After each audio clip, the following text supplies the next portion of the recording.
College sports is in an enormous state of flux, and the people trying to fix it are working at the intersection of government, private equity, and the future of American higher education.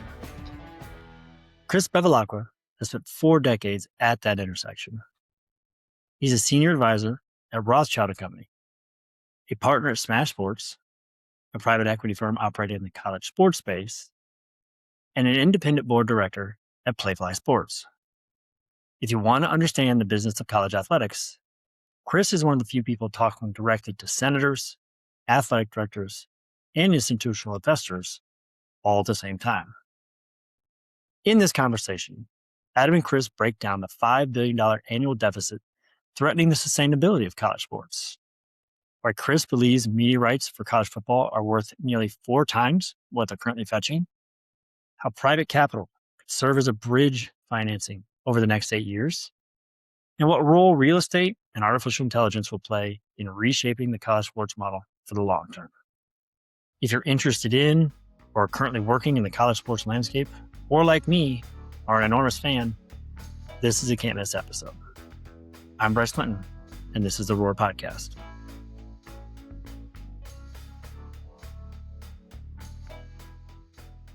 Welcome to the Roar Podcast. I'm your host, Adam Grossman. With me today is Chris Bevilacqua. Chris, welcome to the show. All right. Thanks for having me back on, Adam. Great to see you. Yeah, third time's a charm on the intro. So we'll start rolling from here. Chris this is the second time on what was the Revenue Above Replacement podcast, now the Roar Podcast. So for those who want to hear more about Chris's background, you can jump into the previous podcast, but we're really going to focus on what's happened since the last podcast. So we recorded the last podcast in 2023. A lot's happened to Chris, and a lot's happened in the world of sports that Chris can have expert insight on. So let's start from there. So what's happened since the last podcast? Oh my gosh, it doesn't feel like it was 2023. Imagine that. That's like 3 years ago. It's unbelievable. Yeah, I couldn't believe it either when I saw it. So, well, geez, in the media world, that's like dog years. I mean, it's like 3 years, like 30 years. Well, I was going to say even more than dog years. It seems like a lot longer, like 50 years. Yeah. 30, I'll go with 30, but 50 feels like. It's, like you said, it has been quite interesting. I mean, especially for someone that's spent my entire career in this industry, I've never seen the change and the pace of change that I've seen over the last several years. It is remarkable. But, like I'm spending my time these days, I've got a senior advisor at Rothschild working as kind of their sports guy on the platform. So seeing a lot of interesting things in the M&A and financing world. And then more recently, I became a partner at Smash Sports, which is a private equity company that's operating in college sports space right now. And then also took on a board role at Playfly Sports as an independent board director. So, a lot of my time has been spent around college and amateur sports in my career, but more recently, the last few years in the world of college sports has been nothing short of remarkable. Yeah. With all the chaos and dislocation coming out of all the litigation that's happened over the last number of years. I think a lot of what I'm spending time on these days is trying to help organize, if you will, some structure around college sports longer term. And there's been quite a bit in the news about all that recently, going back to, most recently Trump's executive order. Yeah. Just came out a couple of weeks ago, and then various committees that have been put together coming out of the round table that he hosted, I guess it was about a month and a half ago. And then probably most importantly of all of it is what's happening on the legislative side. And those are the bills that have been being negotiated and discussed in Congress, right? The SCORE Act, the SAFE Act. Yeah. The most recent one, I think it's called the College Sports Competitive Act, the one that's been put forth by Senator Schmidt, Senator Cantwell, first bipartisan piece of legislation in 6 years that has come out, which has been I think a very positive development. So there's a lot of, obviously a lot of smart people looking at how to, help structure and organize college sports so that it has a lasting positive impact in the future, which I would certainly be in favor of.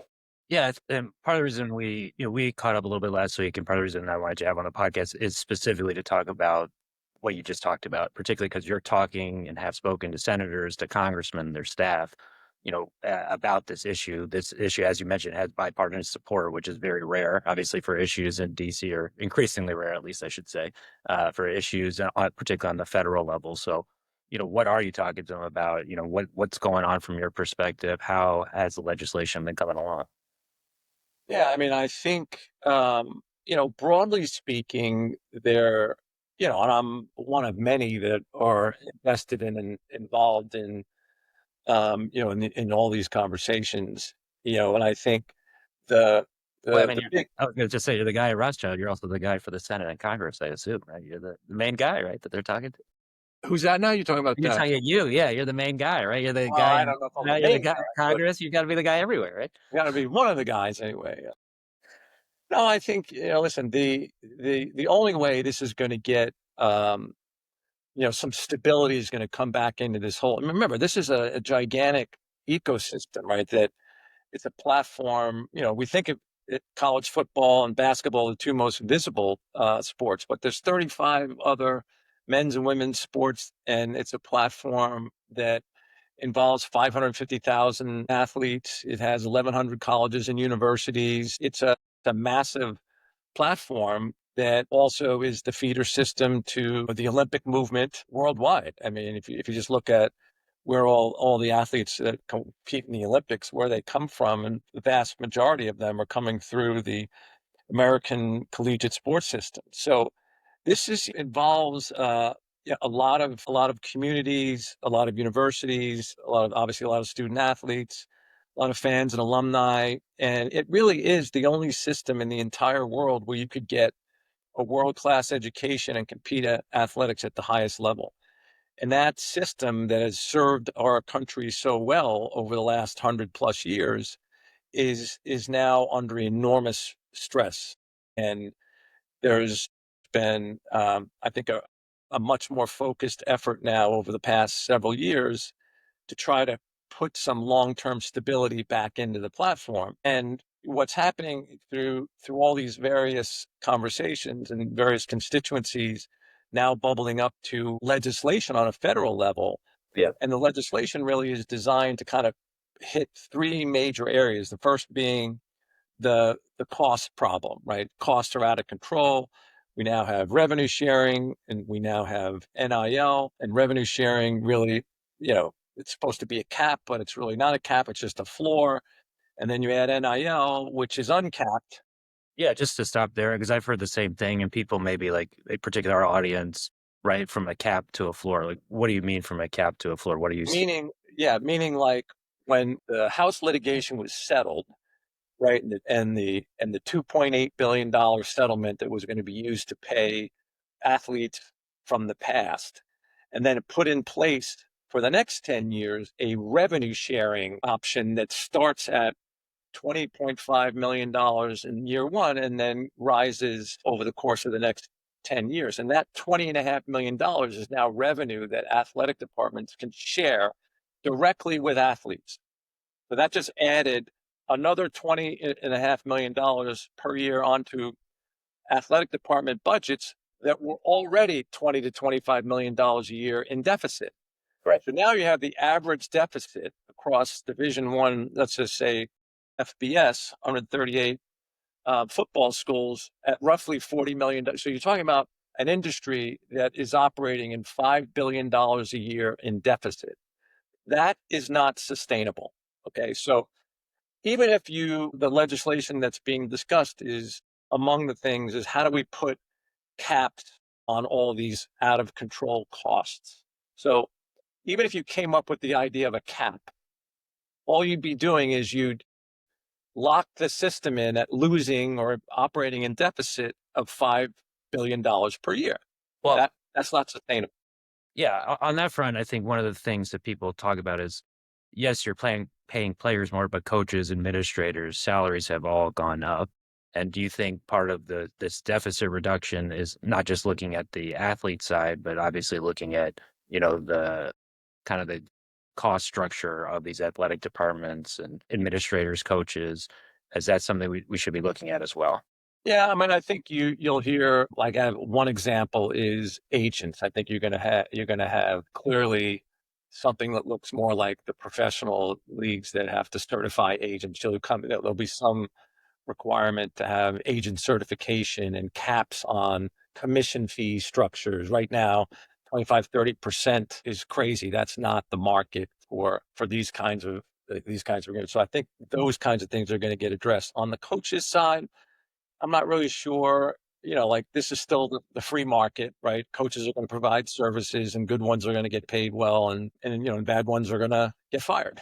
It'll continue to work like that, but the cost really more is when I say cost structure, this is around things like eligibility, right, and transfers. And so there's a lot being discussed now around whether it's 5 years for 5 years or 5 years for 4 years, and you can't transfer every year. Like this annual free agency obviously drives up cost.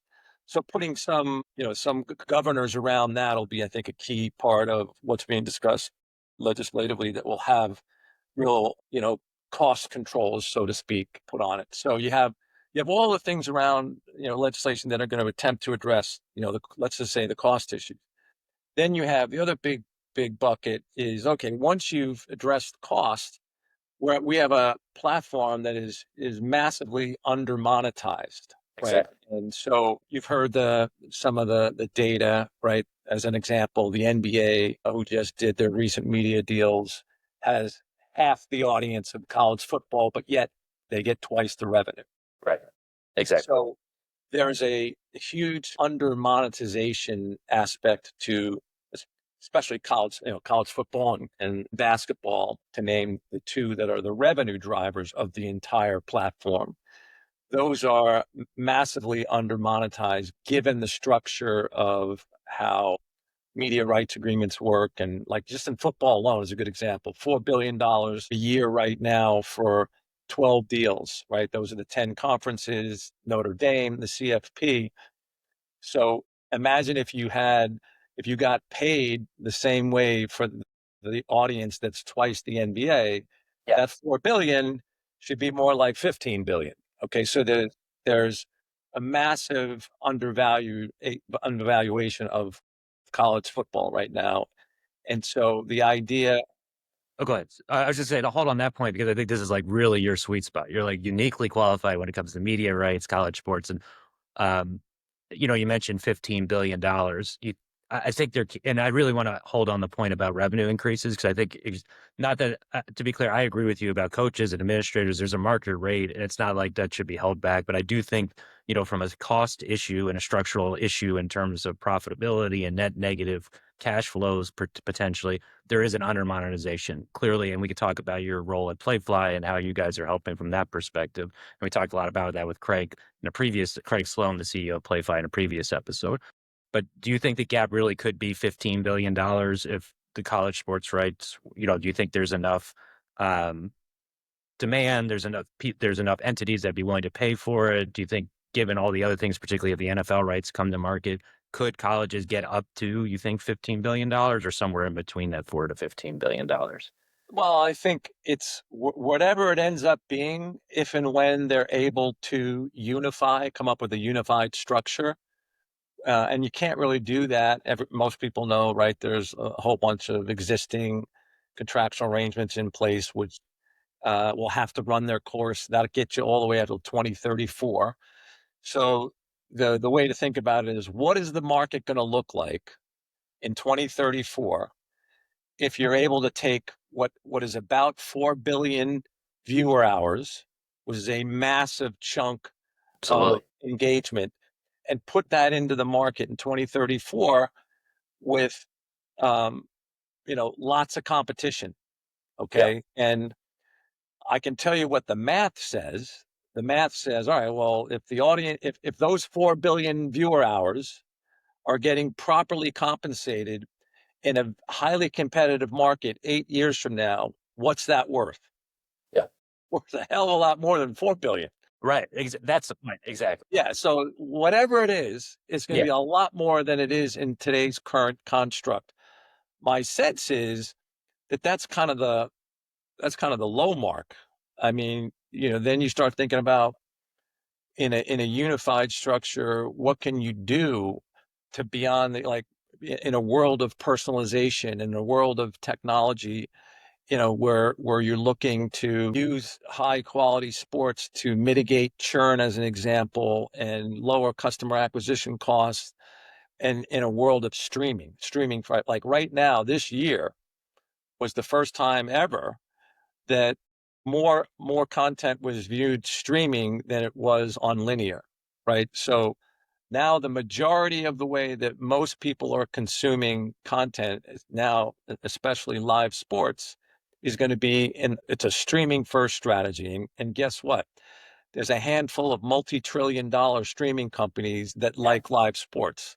Right. So what's that all worth in 2034 with 4 billion viewer hours just for football?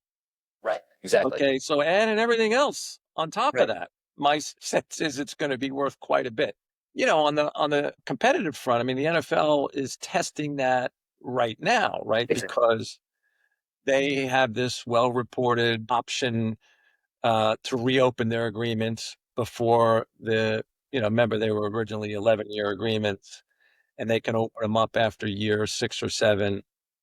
And they're now contemplating doing that, and that's what's being discussed right now. Like, what's NFL in an open market worth? So they too have multiple $1 billion of viewer hour or multiple billions of viewer hours to bring back into the market should they decide to do so. Yeah, and how much one, I completely agree with you, and two, I think, I would curious to get your take on how you would advise conference commissioners and senior leaders at universities about this specific issue, given how important it is, given everything that you said. Um, but I also want to say how much when you're talking to on the government side, public official side, how much are you getting into this with them? How much do they understand this, and how much do you think these future conversations, let's say the 2034 conversation, shapes legislative considerations now? Well, there has been quite a bit of discussion around this, and again, this all goes back to um, the goals of legislation. One, solve the cost problem. Two, need a revenue solution. Yeah. This is the revenue solution. So Right. I think there's for sure been broad agreement on that, on those issues. And then you have the rest of it is like it's a governance issue. Like, all right, what entity now is going to have whatever limited liability protection Congress can offer and whatever antitrust protection Congress can offer under this new legislation, right? This has to go into somebody has to oversee and control all that. And then you got to figure out, all Sure, right, just well, just to hold on that, obviously traditionally that's been the NCAA, right? Or at least yes, in so what are you do you think it will be the NCAA, or obviously still to be determined? I think that'll be kind of an open, even after there's legislation. My sense is that whatever entity receives these benefits, they will figure that out as time goes on, because that entity is going to have specific obligations in order to receive all of those kinds of protections. And whether it's the NCA or some other version of the CFP, as an example, or some new entity, so long as that new entity is fulfilling all their obligations under the way the legislation would theoretically work, it could be any of the above. But I think I don't know. I can't tell you how that's going to work itself out. Yeah, and it totally makes sense. It's just, I think historically, obviously, as you're saying, there's going to be an entity involved in helping to move this forward. It's historically been the NCAA. Obviously, there's been a lot of back and forth, to put it mildly, controversy about where the NCAA's role in this. And another area that you've talked about previously is the College Sports Commission, and about, what role do you see in what you're thinking about, or the long-term vision? What role do you see for that as well? Well, I think I'm not sure about the College Sports Commission specifically, but again, going back to the whatever legislation somebody's going to have to enforce whatever these new set of Exactly. rules are. Right. So whether that's the College Sports Commission or some other mechanism inside of this soon to be or eventual entity that would have these kinds of protections, liability protections or antitrust protections, whatever it may be, they're still going to have a way to enforce all of it. And so whatever that mechanism is, it could be the CS or some new version of that, but the current version of that hasn't really worked so well. So, uh, so I don't know how that plays over the next few years. I mean, they're obviously trying to get all the membership to sign up to, the I guess the contractual commitments to let CSC be the enforcer, and that has not, seems like it's still kind of stuck in neutral. So whether it's the CSC, NCA, this another new entity, or otherwise, I again agreed about enforcement action. So from your perspective, what are some, I think you've highlighted it, but what are some key points that you'd like to see in bipartisan legislation to really move the needle and make this something that can really have a substantial impact on the collegiate, sports space? I think it's going to have to touch all three of those areas that we just discussed. I mean, for sure, you got to have a revenue solution. And I think the unification under the SBA or some new version of that is clearly a major move in that direction. Then on the other side, I hope that whether it's in the statute or it's required by the new entity, we have to come up with, or someone has to come up with eligibility and transfer rules that are sensible. And then, it's hard to imagine that any of this works without having the athletes at the table when you're talking about rulemaking. Yeah. So I don't know that it's traditional, what we would typically refer to as collective bargaining. I don't know that it'll go that far, and how athletes get characterized.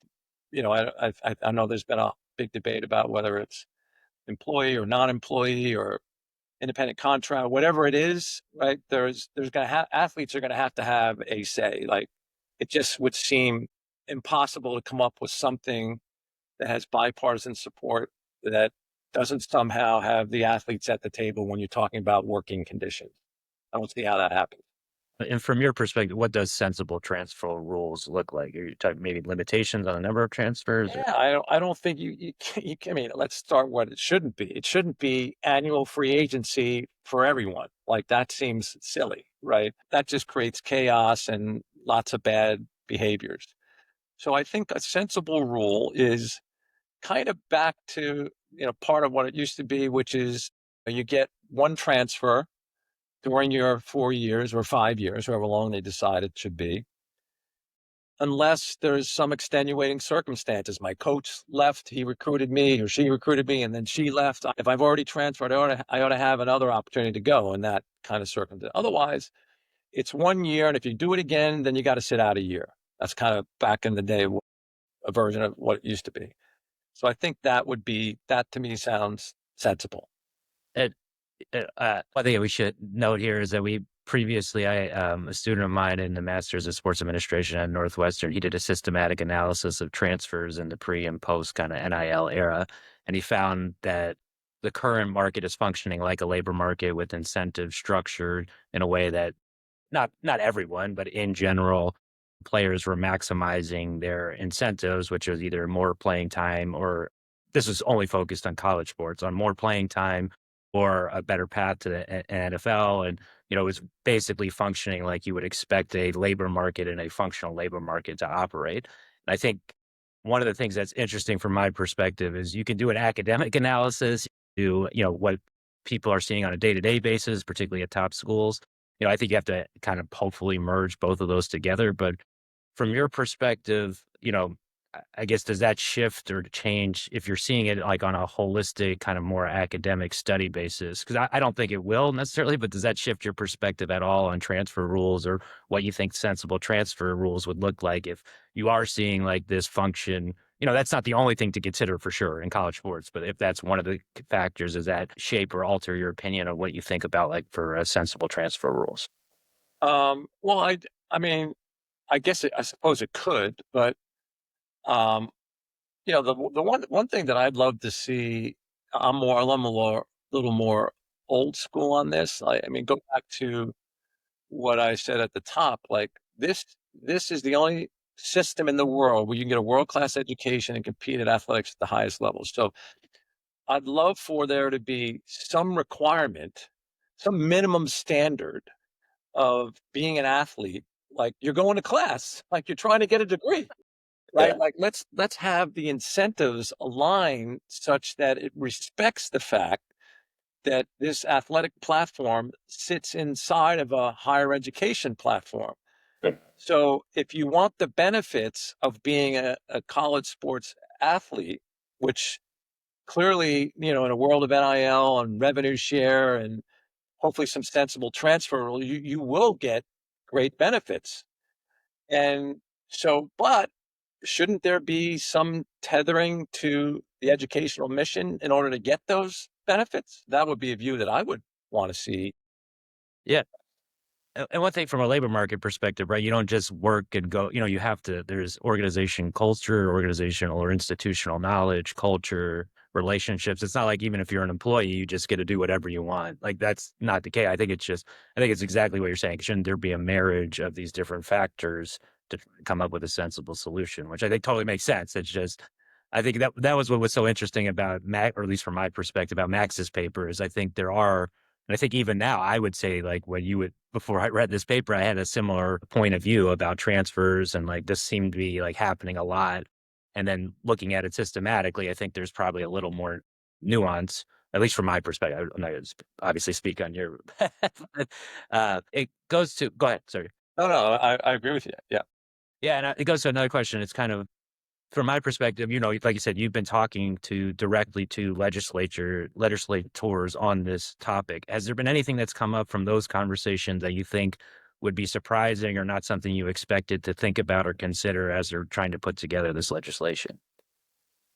No, I mean, I suppose I was surprised in the beginning, but now that I've been around this for a few years, uh, it's interesting that everyone kind of goes back to their ideological corners, Republicans and Democrats, right? And it becomes like it's a political issue. And, you realize now we're both American citizens and you realize why it's been really difficult, especially over the last number of, Congresses, why it's so hard to pass legislation. Yeah. And this one, I actually believe this one is really one that truly is bipartisan. Like, who the heck doesn't want us to succeed, in college sports and college athletics and higher education? Like, and, you realize also that the federal government is providing grant and aid in billions of dollars a year to all these state, including my alma mater, Penn State, like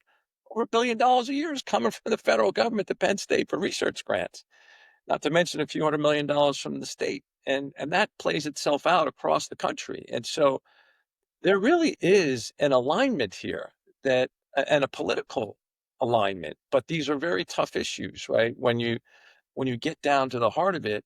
So like employee status, right? Or non-employee status, you have, one political party that, is very supportive of unions, another political party that's anti-union. So, those are hard things to bridge the gap on, which is why this has been taken so long. And so I definitely have a more different appreciation to how hard the legislators are working on this. And, there really are sticky issues to get through. But from everything I've seen, there's a lot of good faith, bargaining going on both sides. And there's a lot of well-meaning on both sides and trying to really bridge the gap on, tough political issues. Yeah, and something we talked about is, obviously President Trump has both spotlighted public support of university, we'll put it that way, in several times, but also just this specific issue about NIL and having, executive orders on that front. I think we both agreed, at least we're not trying to make this a political, whether you agree with what he's doing or not. It's clearly, obviously shown an additional spotlight on the issue and that has an impact in any kind of legislative process. Yeah, I think that's right. I mean, I don't really believe that executive orders, they don't really have any teeth or any legislative authority. And all that was likely to happen is more litigation around, even though a lot of what's in these executive orders seems sensible, but at the end of the day, we live in a world where Congress makes the laws. If we want something that's lasting, it has to be done through the legislative process. But I do think that President Trump's interest and all the visibility around this has turned this into a net positive in that it's created a little bit of urgency around a very high profile issue.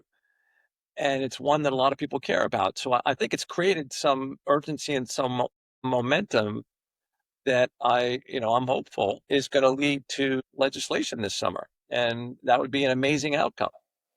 Yeah, and one of the other things I think you're uniquely qualified to talk about is, institutional capital, private capital, particularly, either from the legislative process and how legislator thinks about that, but just more broadly about, we talked about the cost gap and some increases in cost and, a popular solution at least is to consider outside capital or institutional capital. So one, you talk about that. It'd be good to talk about that more broadly in terms of your experience. And two, obviously Smash Sports is entering and has entered that space and kind of what you guys are doing to enter that space as well. Yeah, we'll start with the beginning, which is we have a system that's $5 billion a year and counting in deficit. Okay. And it's not sustainable. So short term, let's try to get legislation in place that will help us put some stability back in the platform. And then eventually, as a part of that legislation, let's have this revenue fix where we have unification of media rights. And that can't really occur until another 8 years from now. So somewhere between now and 8 years from now, when you're operating at $5 billion a year of deficit going up, it's hard to imagine that we can keep doing the things the way that we're doing without some help. So that's where we, and there are others that are trying to look at similar opportunity to deploy capital. And it's almost like bridge capital. Like, how do I get from this side of the river to the other side of the river, which is 8 years from now? Like, I'm going to need help in between.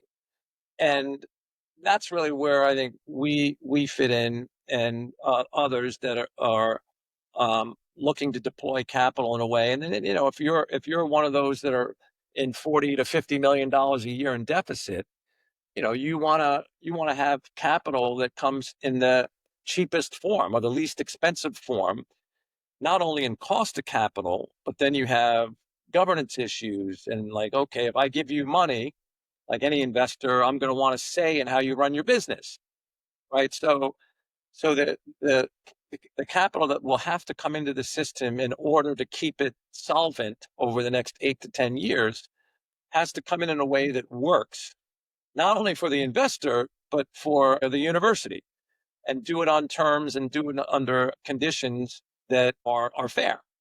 And I think that's where we're trying to thread the needle. Well, yeah, I think that totally makes sense. But what does that mean, like more tactically, right? I think people are trying to solve this, college administrators, particularly those who don't necessarily have a strong finance background, but even institutional capital that's been looking to get in the college space. So what does all that mean? How does that actually become, at least from your perspective, what is one pathway for it to become operational? Yeah, well, so the current way they've been doing it, which again isn't sustainable, which is like at my alma mater, well, we raise donations, and we get money from the federal government, we get money from the state government, and okay, well, we still operate at a deficit, so we increase costs to students, we charge student fees, we raise tuition, and the taxpayers are then paying for it. So that's just not sustainable, right? So coming up with a way, of legislation that's going to address a lot of these issues in the longer term. It's now like, how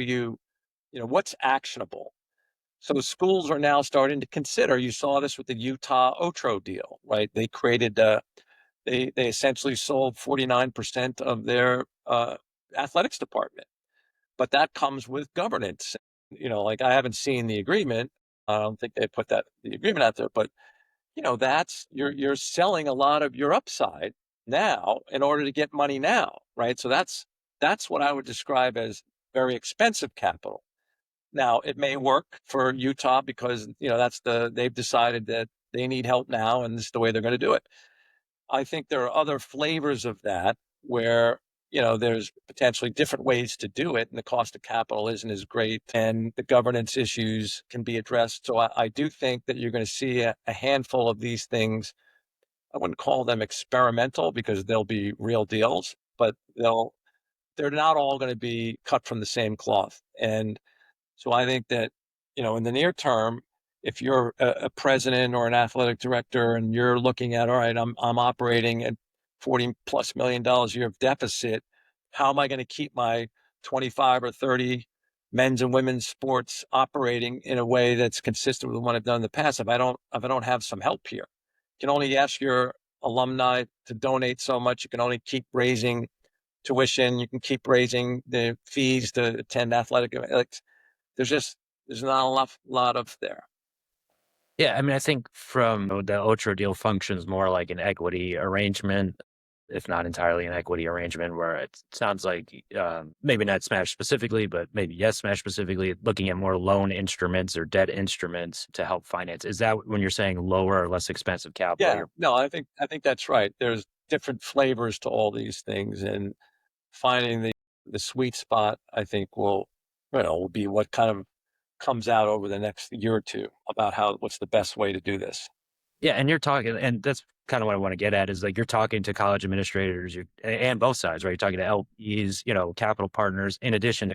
So, how much is that, like, for like a better term, understood? Like the cost of capital, where your capital sources could come from, what this kind of structural gap looks like, and how it can be financed. Let's just call it the 8-year gap, which I think is right. Like there's a media, in 2034, like as we talked about, but how much of that is kind of understood by both sides, like what the differences are and what the issues are and how this could be solved?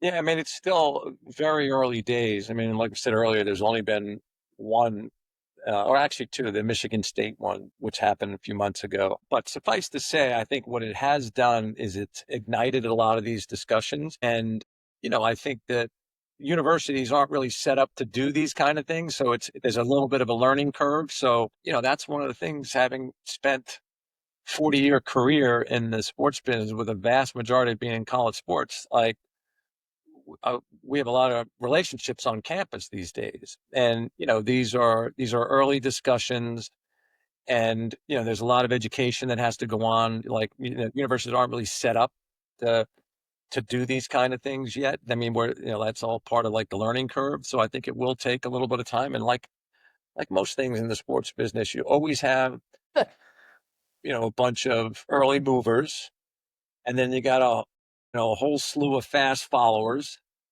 And then you have, the laggards, right? That'll I'm sure be the way this thing goes in college over the next couple of years. Yeah. So, one question I get a lot, and I'm curious to hear your feedback on it, is what's the best way to educate particularly university folks on the, financial terms, or like, which are almost like, there's some irony, I guess, in saying getting an MBA or giving university administrators an MBA in finance, but what are the best ways to kind of bridge this gap? Yeah, I mean, it's definitely, labor intensive in that, you do have to spend the time, but most of these end up being like bespoke, right? If they get kind of customized depending on, I like to say they're like snowflakes. They're all beautiful and they're all different, right? So you have to, develop some rapport, a lot of which our group has, a lot of connectivity on campuses these days. And then you got to spend time specific under the tent and understanding exactly, what the finances look like, and then really kind of designing something based on the objectives that meets their needs. So, and that all takes time. It doesn't just, send me over your P&L and we'll send you an offer. It's much more thoughtful than that. And one last piece, a couple of final questions as we get towards the end of the episode is, obviously Surge is sponsor power and helping to power this podcast. We focus on mixed use developments and real estate. How much has real estate entered the conversation or discussion on your side, on the Smash side, or as you're talking to university administrators? Yeah. So again, like snowflakes, all different, all beautiful. There are some Yeah. that, it's really, really, it's like a sources and uses. Okay. I need X money. I want to take Y of the X and I want to put it into real estate development. That's all something that's done on that side. Yeah. And that's all part of like the mosaic when you sit down with someone, you kind of learn what their objectives are. And, they care about getting the quantum of capital they need to do all the things they want to do. And they want to get it the least expensive way that they can get it. But they also have, one of the things that we also bring is we have lots of experience and operating experience in college. Right. And there are things that we can do as a part of not only deploying some capital, but there are things we can do on an advisory basis to help them think about this, in a longer term way. And that's, I think, is definitely an important value add here that maybe others that are just deploying capital and don't have as much as we might, our group that is. So I think that's also another factor in this. And real estate, one of those things on the, Yeah, and I don't know if you're seeing anything specifically as they see real estate as an unlock from a revenue or capital, institutional capital perspective, or to your point, is it just another from their primarily one more thing to look at from an institutional capital perspective? Yeah, I wouldn't say I've seen it as like the primary reason. It's part of the whole overall solution. Yeah. Yeah, and one of the last questions, and this is a question we're trying to ask all of our guests now, is the influence of artificial intelligence. You've obviously, whether it's through SimpleVet or previous ventures that we discussed, you've operated at the forefront from a technology perspective on a variety of different technologies and a variety of different fields. When you're thinking about college sports, do you think AI could have a disproportionate impact on college sports? Or what role do you see AI in the conversations you're having, either in terms of legislation, things you're doing at Smash, or even things that you're looking at from a PlayFly perspective? Wouldn't say that AI has been like top of mind in any of the current stuff. I will say though, and that I do think that AI is a long-term net positive. And, like I say, just about my position in the sports industry. I mean, when you look at assets, at the end of the day, these are, and you've seen this in pro sports, and it's a lot more professionalized. But when you look at these are really IP assets, intellectual property assets. And at the heart of an intellectual property is you've got a live event business, you've got a media business, you've got a sponsorship business, a ticketing business, a real estate business, and then most importantly, I think a data business. Yeah. And as we move into a world of hyper personalization and all the data that's around all the IP, and this is where AI comes in. Like how do I take all that data and organize it in a way to make it useful to my ultimate objectives here? And I think AI is going to be like rocket fuel on that part of this whole business. Short answer is ask Roar and Surge about that if you want to know how to organize your data using AI. That's your commercial. Yeah, That's there it. we go. Yeah, we didn't plan that one. That was just a natural plug. So, Chris, thank you very much for being a guest again on the Roar podcast. Appreciate your insights. This is very valuable, and I'm sure our audience is going to get a lot of value out of this conversation. Excellent. Thanks again for having me on, and it'd be good to stay in touch.